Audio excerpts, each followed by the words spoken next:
سامعین کرام السلام علیکم ورحمۃ اللہ وبرکاتہ۔ آج بروز ہفتہ ہے سفر المظفر کی 14 تاریخ 2واں مہینہ 1447 ہجری ہے۔ انگریزی کی 9 تاریخ 8واں مہینہ 2025 عیسوی ہے۔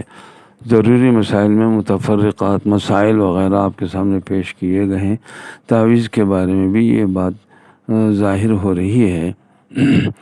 آج اس کا اگلا حصہ پڑھا جا رہا ہے۔ مسئلہ: بعض کاشتکار اپنے کھیتوں میں کپڑا لپیٹ کر کسی لکڑی پر لگا دیتے ہیں اور اس سے مقصود نظر بد سے کھیتوں کو بچانا ہوتا ہے، کیونکہ دیکھنے والے کی نظر پہلے اس پر پڑے گی، اس کے بعد کھیتی پر پڑے گی اور اس صورت میں نظر نہیں لگے گی۔ ایسا کرنا ناجائز نہیں، کیونکہ نظر کا لگنا صحیح ہے۔ حدیث سے ثابت ہے کہ اس کا انکار نہیں کیا جا سکتا۔ حدیث شریف میں ہے کہ جب اپنی یا مسلمان بھائی کی کوئی چیز دیکھے اور پسند آ جائے تو برکت کے لیے دعا کرے، یہ کہے کہ تبارک اللہ احسن الخالقین، اللہم بارک فیہ، یا اردو میں کہہ دے کہ اللہ بابرکت، یعنی اللہ برکت کرے، یا اللہ نظر بد سے بچائے، یا ماشاء اللہ وغیرہ کلمات طیبہ زبان سے ادا کرے۔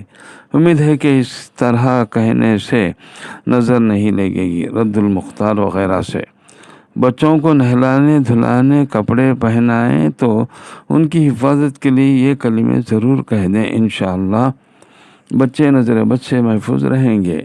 مثلا ہندوؤں یا نصرانیوں کے استعمالی برتن اگر خریدے یا کسی طرح سے ملے، ان میں پاک کیے بغیر کھانا پینا مکروہ ہے، جبکہ برتن کا نجس ہونا معلوم نہ ہو، اور معلوم ہو تو اس میں کھانا پینا حرام ہے۔ عالمگیر وغیرہ سے مسئلہ رافضی کے یہاں کچھ کھانا پینا ہرگز نہ چاہیے کہ وہ اہل سنت کو قصداً نجاست کھلانے پلانے کی کوشش کرتے ہیں۔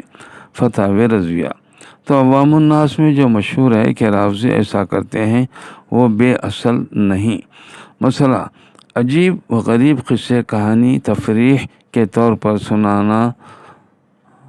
سننا جائز ہے، بلکہ جو یقیناً جھوٹ ہوں ان کو بھی سنا جا سکتا ہے، جبکہ مقصود ان سے نصیحت ہو کہ سننے والے ان سے عبرت پکڑیں اور نصیحت حاصل کریں، جیسا کہ مثنوی شریف وغیرہ میں بہت سے فرضی قصے کہانیاں وعظ و نصیحت کے لیے درج کیے گئے ہیں۔ اسی طرح طوطا مینا، شیر، لومڑی، کچھوا، خرگوش اور دوسرے جانوروں، بلکہ کنکر پتھر وغیرہ کی باتیں فرضی طور پر بیان کرنا اور سننا بھی جائز ہے۔ مثلا گلستان میں حضرت شیخ سعدی علیہ الرحمن نے لکھا ہے: گلے خوشبوئے درہم روزے القصہ۔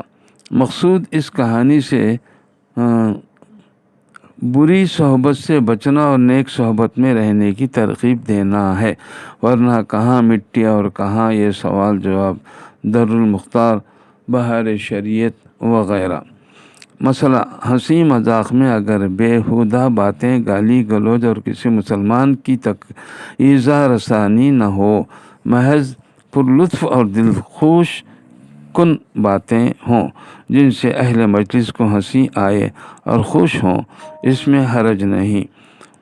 عالمگیر وغیرہ سے یہ مسئلہ: تمام زبانوں میں عربی زبان افضل ہے۔ ہمارے آقا و مولا سرکار دو عالم صلی اللہ علیہ وسلم کی یہی زبان ہے۔ قرآن مجید عربی زبان میں نازل ہوا ہے۔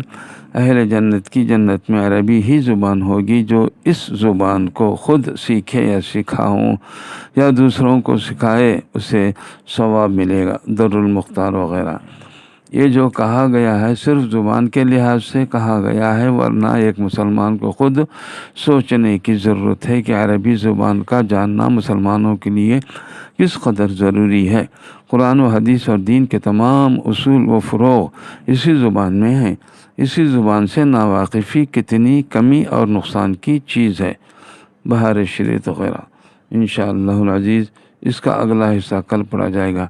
پروردگار عالم جو کچھ کی آج مسائل پیش کیے گئے ہیں، اس میں غلطیاں ہیں تو معاف کرتے ہوئے مجھے اس پر عمل کرنے کی توفیق عطا فرما دے۔ السلام علیکم ورحمۃ اللہ وبرکاتہ۔